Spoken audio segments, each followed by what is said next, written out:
Barry Heneghan, how are you? Welcome to Joe. You're all good, yeah. It's really good to be here. As you know, I nearly worked here at one point, so yeah. Yeah, a bit of a change in your life since There that. is, yeah. You can show the video of me lifting the rock or jumping off the cliff. I suppose, listen, it's we're nearly coming up to a year of me being a TD now, which means I've been about 18 months in as a public representative. I was on the council for 5-6 months and then ran for the general. Listen, it's the biggest honour ever walking around Leinster House, especially when you look at the people in North Dublin. I asked them, can I get an upgrade in my job? And they all said yes. So listen, it's great. It's a mental job, and it's really rewarding when you can get things done. It's frustrating when you can't get things done. Yeah, we might chat through what the year's been like in a little while. Yeah. But I wanted to start with your time on the flotilla to 100%. Israel and to occupied Palestine. So if we start from the beginning, what was the first step of you getting involved in this?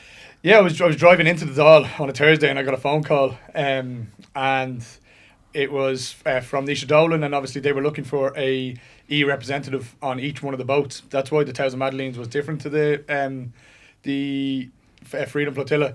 So we had an E representative. We'd Belgium, France, Denmark, and all around. We had different ones. We actually had one from the US, but sadly she pulled out. But we were trying to do that because we would hope that having an EU representative on board the boat with the other 7 on the boat would add some sense of security.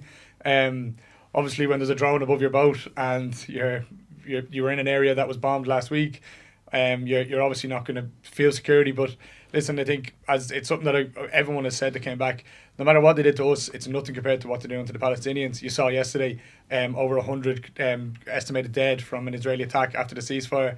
You know, it's really important that we keep the eyes there.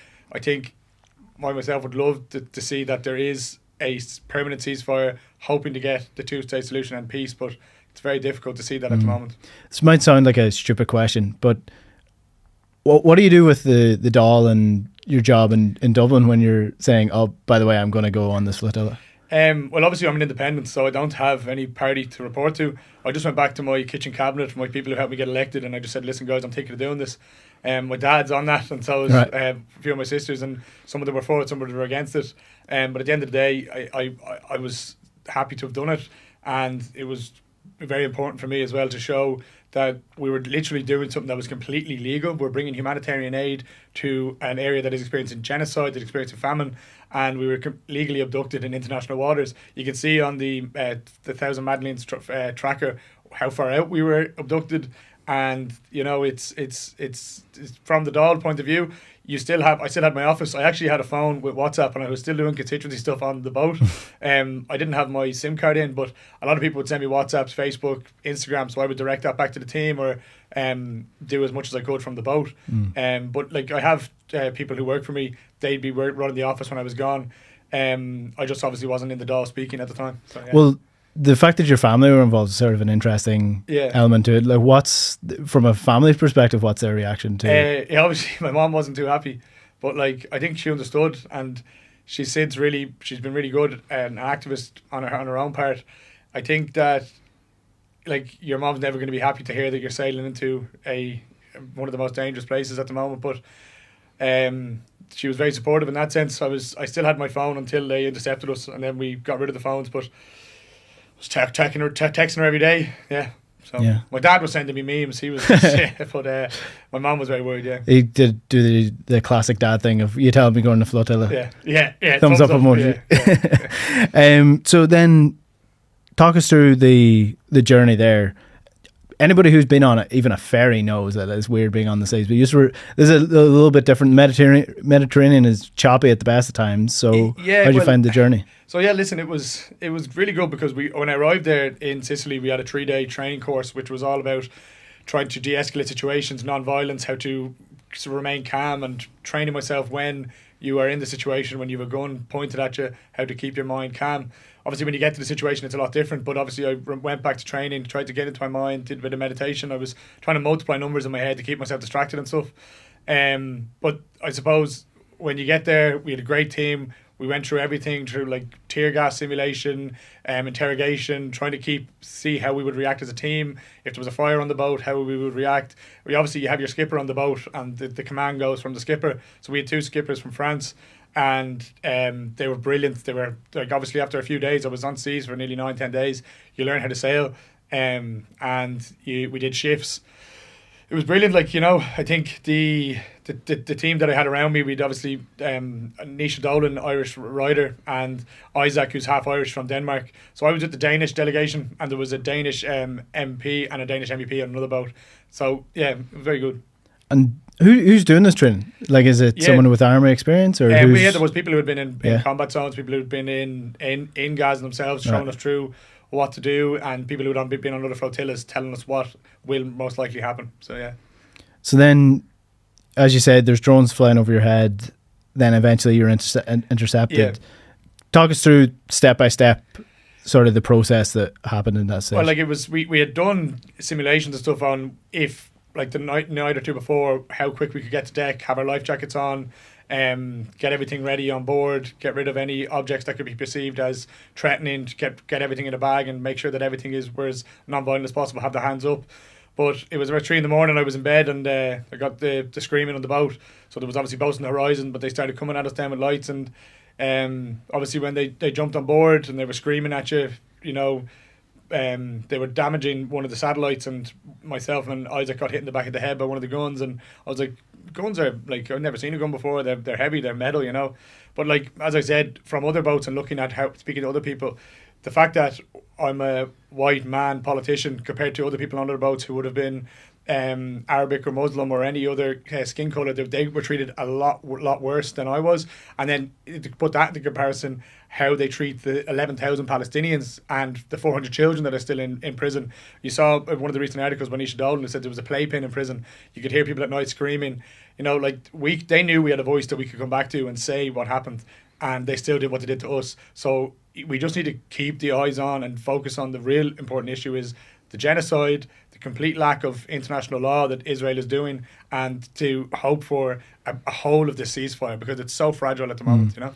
Well, Ty Hickey said that, you know, there was, when he was captured, there was an old man and he wasn't allowed insulin, and there was almost like psychological torture in the sense of like keeping you awake and things like that. So what was your experience when you were in captivity? Yeah, well, it was like that as well. Like, obviously they were after breaking every international law, illegally abducting us, put guns to our head. When we were on the floating prison, there was water there, but like, would you trust that water after they're breaking every single international law? Also, you know that, like, when they're on camera, they're really nice to you, but once it's off camera, then it gets rough. Then the interrogation, then the laughing, then the mocking starts happening. I obviously they identified me as a parliamentarian, so when it came to the end of going through the process and signing the form and being asked to sign a form, I didn't sign the first one that said that I tried to illegally enter Israel. I said I didn't. I tried to bring humanitarian aid to Palestine. So I suppose then they brought another form, and we were told the 3 forms that were most likely to be given to us. So I signed the one that said I waived the right to see a lawyer within 72 hours, which was what we were told we could advise. There was no legal obligation of stating that you did anything wrong. So I was on that, and then I was put in the back of a van for about 6 hours. I still have marks and stuff. I didn't want to go up and show little cuts because it's nothing compared to what the Palestinians have to endure. But yeah, like, you're in the back, you're zip tied. People were blindfolded, and they were just didn't tell you where you were going. Was in there for about 4 or 5 hours, and then we were driving for about an hour, and they opened up the back of the door. I was in the back of an airport. Get out, and just roughed upstairs, and then told, listen, you have a flight now. You're going to Amsterdam. Like, I obviously had no contact. I met an American couple on the plane, and I was like, can I text someone on Instagram? And they did. So sadly my family didn't see that. So when I got to Amsterdam, I got to Dublin, there was no one there. So I spoke to people there, and I rang around my family, and they got up and collected me. So yeah. What was going through your head the entire time? I think at the start, when they were on the boat, it was inexperienced soldiers of the IOF. You know, that was a bit scary when they were screaming at you, calling you a dog, Irish dog, and like putting the Israeli flag in your face. And I was like, listen, like, they have done horrific things. I was a bit afraid at that point.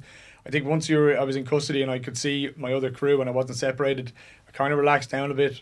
And obviously I knew that the world was watching, so I was hoping that they wouldn't do anything. But really, like, if you look at what we were trying to do in the Thousand Madleens and the Freedom Flotilla coalition, like, we had, you see on my social media, I had a video of all the baby family we had. Like, it's completely legal for us to bring this to a war zone. We were intercepted, illegally abducted, not even in Israeli claimed waters. It was in international waters, like miles away from breaking the claimed waters border. So they just completely broke the law, and it wasn't just to us. Like, you can imagine what they're doing in Gaza, you know? Yeah, so we see this happening with yourselves, with Tadhg Hickey, but with you in particular, you're a TD, currently in government, within the Irish government. Supporting the government, yeah. Well, supporting the government. Yeah. Do you think that you were supported enough in this situation? Well, like, I was spoken to by, and then Harris rang me, and when we were there was a lot, in fairness to the Irish delegates, they had done a lot of groundwork on all of the Irish citizens. Now, when it comes to the IOF, you are limited, and Harris did say to me, like, we are limited to what we can do here.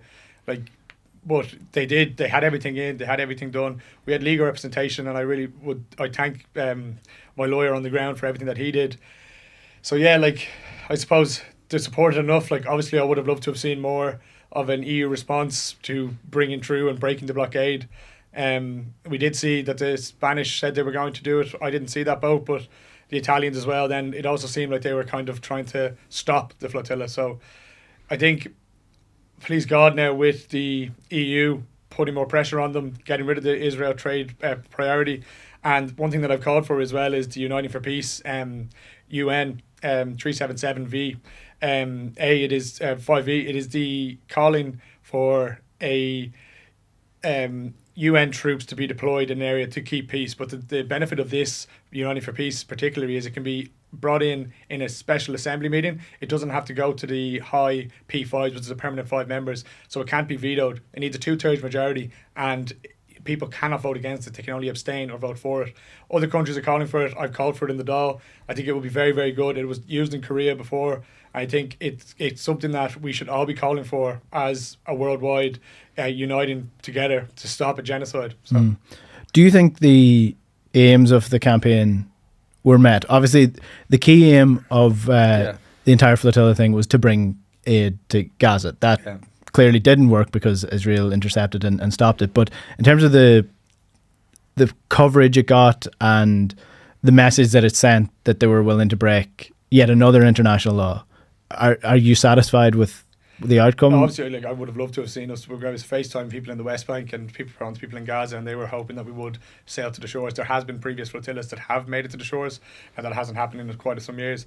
Obviously the global attention was another key aspect. You saw the riots that happened across Italy, and that I've no doubt that provoked the Italians to send out a warship to sail beside us, which I didn't see. But the other things that would be really helpful is there is a clear split in the EU. I know that there is a coalition of like-minded EU states who are calling for sanctions, and you saw the Spanish government recently put in the arms embargo. I would really hope now, and I've already urged, and I said it like last week, that we bring in the Occupied Territories Bill, include goods and services. I think now, obviously, I'll face criticism over voting for the amendment in February. I was under the legal advice that it wouldn't have legally stood, and it went EU scrutiny. Now, that was naive of me, but all I can do is move forward and now push for it. I have pushed for it. You can check the Dáil record. And I've met with the writer of the bill. I've met with the legal experts who say it will hold. So all I can do now is employ in pushing as much internal pressure, and I look forward to voting to the bill when it comes back into the House. So when you do vote for that amendment, are you doing you said it was off legal advice, so is that maybe a lack of experience or a lack of knowledge? Well, I was only deep enough to understand it. I was only in there 2.5 months. I did vote against the government 4 times for the sale of the Israeli war bonds. So I obviously was more experienced as the TD then. I wasn't happy with the advice that I was given. I didn't think that it was good enough, and I think it's very important that the Attorney General does come out before and publishes legal advice, because at the time I was given legal advice that it would not have withheld, and then there was alternative stuff posted afterwards, which I wish I had known. Who was that advice from, sorry? But there's legal experts, and also the Attorney General came out and said things, so yeah. Okay. And did you seek multiple point of view? I did with the Israeli war bonds. I was on the phone. I was speaking to multiple solicitors, barristers. But with the amendment, I mean, or was that so? The amendment to with the amendment, I was given legal advice. Yeah, but that's the thing. I think with the Israeli war bonds, obviously, when I was going to vote for it, I didn't, because and neither did another one of the government supporting independents, because we were not happy, and we did believe that it could have been done. So, yeah. Do you think now with the ceasefire, although look, we see what the ceasefire is doing, and we saw what it done last time as well. Do you think with that the government will still push ahead with the Occupied Territories Bill? I think that if you look at the committee that discussed it and went through pre-legislation scrutiny, there was a cross-party support for it, saying that it should include goods and services. Now, what happens next is we need to really push for it to be brought in as soon as possible. I can show you the response, I'll send it to you after this, of what was said to me 2 weeks ago. Now, there is so much pressure on it, and the thing is, the government has a huge mandate, because the Irish people, you can see in recent polls, want this to be brought in. So we need to just listen to the Irish people, and that's what as an independent, my priority is people, not political parties. I will listen to the people. I've been walking around my constituency recently, and everyone is really, really pushing for it. So, yeah. So moving off Palestine and Gaza, even though that is still going to be a theme in the conversation, as you mentioned at the start, we're pretty much almost a year now into your role as a TD. How have you found it in general, before we get to the more itty-bitty stuff? I think at the start I was obviously like a deer in headlights. You really learn a lot quickly in there. I think people voted for me because they saw, like, I didn't have a huge track record on the council, but they saw my capabilities. They spoke to me on the doors. They knew what I stood for. I've been working on all of those key issues. We've seen some success. I'm working on a bill at the moment for private wire legislation, which I hope will reduce our carbon emissions, but also bring down energy prices for the public households. That's something, like, I have a master's degree in engineering. I know I don't seem like it. I seem like a bit of an idiot, but that's something that I focused my thesis on. So when I started working on that bill in January, I'm meeting someone now in the coming weeks to finalise it and hopefully come in, then get government support, bring it in. Now, things take so long. That's something that did kind of, my eyes were open to. I thought, listen, get in the door there, you can change the world. There's so much red tape. You have to really go through loops to get things changed. But if you keep your head down, keep working for the people. As I said to many people, you put out a contract to North Dublin, tell them what you're going to try and do. In 4 or 5 years' time, then you knock on their door again, and if they say, well, you did that, you didn't get this, I said, well, I'm still working on that, then they'll be happy. Obviously, we have the situation of you supporting the government. Yeah. The famous photo of you with Mike Lowry and him giving the fingers, and everything that came with in terms of the backlash. What's your thought process now? Well, listen, would you do the same thing? I moved seats away. I was trying to just keep myself away from distractions. I think for me, it's very important to just focus on my constituents. When you get in there, it's just a big distraction. Like, Leinster House is a bubble. What really matters is working on the doors, going out to Clontarf, going out to Clulock, going out to Darndale. I was up in Donamead last night. We're trying to do something with the darts. Focusing on your constituents, and people vote for an independent because they know that independents are going to prioritise their constituency. Now, that won't be everyone's cup of tea. Some people will say, what about the bigger picture? But I am working on a bill that will help the national picture. But that was my campaign. I focused on key issues with our constituency. By supporting the government, I have a much better chance of getting things done than going into opposition. If I feel that my key issues aren't being progressed, I'll review that. I've already sent emails, that's out in the press. The reason that you support the government as an independent is to get access to ministers, and anyone in opposition behind closed doors will say, yeah, you're doing the right thing, but they're not going to say that publicly. You know. Would you make the same decision now? Well, it's what I said I'd do before the election. On RTE 2 weeks before, I said I will support the government. I didn't know what government it was going to be. When it came to the election, there was no numbers for this strong alternative government. The government was Fianna Fáil, Fine Gael. I said on the election days that I would support the government to be as effective as possible for my constituents. So if as I said about the contract, if I broke that contract, what I said I was going to do, then in 4 years' time they'll go, well, you said you were going to support the government, you didn't. Why would I vote for you? So I said I was going to do it. I'm doing it. People are happy generally, and listen, if they're not, I'm still getting on to me. I'm working my hardest. I'm always trying to benefit North Dublin, and you can see from my track record, I'm getting things done. So that's it.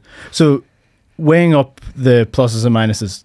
Going into government, like you say, you get access to the ministers. Yeah. Going into opposition, less so, but there's power in being an opposition TD as well. Well, you can say things that sound good, yeah, but you won't really get things done. Like if you look at the programme for government, I got private wire legislation into that. That's in it. We look at the programme for government on disabilities, we got huge in for respite overnights. I look at the programme for government for the Irish language. I got CEF4 in. I met with the Irish language activist groups, and this stuff wouldn't be in the programme for government. So there was a lot of other stuff that the regionals got in when it comes to they obviously will be more farming orientated and things like that. But for me, the huge issues that I ran on was disabilities, climate, Irish language, and I'm doing a lot at the moment with childcare as well. I'm not happy with the recent announcements, but it's the first budget of 5. I would hope that we could progress this and really reduce childcare for everyone. So do you have any like specific examples of over the past year that you have achieved this solely down to the fact that you went into government? Look, last week the Minister for the OPW was out getting rid of sandbags and putting in alternatives to flood defence. I had the Minister, Helen McEntee, out in Gaelclosh to Rockrun. If you can see my thing, I asked her in the Dáil Chamber. That's a huge priority for me. There was an announcement in the HSE capital plan for Beaumont Hospital's new A&E. Now, it hasn't been delivered yet. I'm continuously asking the Minister to try to get it in. They're huge priorities for me. I'm seeing them being progressed. Now, the National Development Plan is being announced, and we had huge priorities in that. Now, it's shared priorities with the government, and that's what we do align. Like, it's a shared priority to get things done. These are my priorities, and I would like to see them addressed, yeah. When you see now Catherine Connolly getting elected as the Uachtar an Héireann, and the wave of support on the left, and you mentioned sort of the left rise earlier on, but when you see that now and it's maybe looking like the left-wing parties are maybe starting to work a little bit more together for a common good, is that not something that you might regret, that if you went into opposition and you stuck with that side of things, that potentially that could have been a wave that you were involved in? Well, first of all, you have to look at the numbers that came out from the election. There was not the option to go for a majority left government unless every single independent and opposition party went together. We would just have had enough. And that wasn't going to happen. There was no option of that. The thing that I had weighed up was I had a decision to make. Am I going to be as effective as possible for my constituents or sound as good as possible for my constituents? I want to be as effective as possible. I'd rather have a short political career where I get a lot done than a long one where I sound good and get nothing done. So that was it. I understand what you're saying about the left.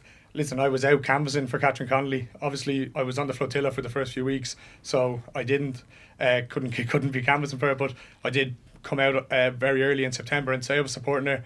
Catherine in Leinster House, there's some people on the left who wouldn't even speak to you. She'd speak to me. She'd always speak Irish to me. She was lovely to me since day one. I have a huge graph of the Irish language. Her being a Gaeilgeoir was very important for me. Obviously, I think she stood on the right side with a lot of stuff, with carers, with the UN Convention for Disabilities that Fine McGrath brought in. She was always on the right side of that, and that's a huge part of my mandate that I got elected on. And I'm really delighted to see that she's doing well. She was up at the Oireachtas in Belfast yesterday. I'm going up there tomorrow.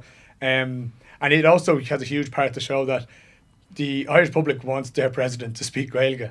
You know, I don't think that's it's mental to say, but like the French people want their president to speak French. You know, it's obvious. So there's a huge change, and everyone's always talking about Irish being cool in the media now and all this. Irish has always been cool. It's just there's definitely a more of an interest on it now. I met with someone this morning where we're trying to bring legislation for primary level education through the medium of Irish. There's a huge percentage of people who leave primary school and then cannot get into a secondary school. I think it's 67% in my constituency. So don't quote me on that now. This is live. But there's a huge percentage of that of parents being like, Barry, my child went to a Gael school. There's no Gael cloister. So that's a huge thing, and I think it's very good. You know, Ivan Yates went viral during the campaign of smeared the bejesus off it. Have you found politics a little bit dirtier than? Well, look, everything you just said about me and all the dirt, like the opposition and some of the particular parties would love, and they have people online that just spread their attacks on me. But the more the more stuff you get done, the more attacks you get done. People see through that. Like, people who know me know that I'm working my arse off. I'm getting stuff done. If you ring my phone, I'm one of the only TDs who has my number online. People ring me, they get through to me, I ring them. And like, if you work your arse off for your constituents, they'll see that in 4 years' time. Like, I ran on a clear platform. I said I was going to get stuff done. There's stuff getting done. that's the most important thing for me, you know. Just finally, then, if there's another election in the next few years, do you think you'll get elected again, or do you think it's way too early for that? I think any politician who says they're going to get elected again is putting a target on their back. I'm working like I haven't a chance. I always work like I haven't a chance. You need to just keep on the doors, keep knocking, and keep talking to people, because the best feedback is the doors. I don't care if a post on Twitter has 300,000 likes. These people could be from across the world. You go up to a door on North Dublin and you talk to someone and speak to them. They go, oh, thanks for getting back to me on that. Thanks for chasing up that for me. That's what matters. That's what independent politics is all about. Independent politics is prioritising your constituency, your people, not putting political parties' spin on things. It's particularly focusing in on that constituency and putting people before political parties. That's what I always will do. It's a legacy that I really want to keep on, and sometimes you can get brought into Leinster House and you can get distracted and you can get word around about things that's happening, but if you go out to your constituency, it's the most refreshing thing ever. I was up there yesterday talking to people. They say fair play, you're doing well, and then that's what gives you a bit of energy. Listen, it's I'd say I have one of the dodgiest seats in North Dublin, but you just have to keep working, and please God, in 4 years' time, when there is a general election, the people won't break the contract that I made with them. And that's all you can do. Yeah. Barry Heneghan, thanks very much. Good, Margaret. Thanks.